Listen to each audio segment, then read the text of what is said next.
পড়ে নে, মা এসে বলবে তা নালে। হ্যাঁ, পড়াশোনা না করে কি গল্প করা হচ্ছে? যেমন বাপ তেমনি মেয়ে একেবারে। হ্যাঁ, যাকে কি খাবে বলো, আর তুইও কি গিলবি সেটা আমাকে বল। এদের দুজনের পিছনে খাটতে আমার জীবনটা শেষ হয়ে গেল, আমার মাথা সব চুল পেকে গেল। খাবার একটু চা হবে?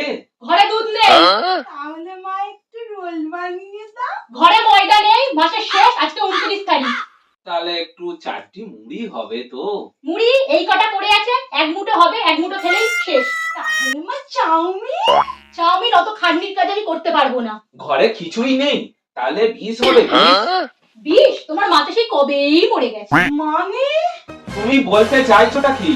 মানে হচ্ছে তোমার মা যখন বেঁচে ছিল কথা বলে তো শুধু মুখ থেকে উপচুপচে মিশি পড়তো, তখন তো আর আমি সেটা জারে ভরে রাখিনি যে এখন তোমাকে ঢেলে খেতে দেবো।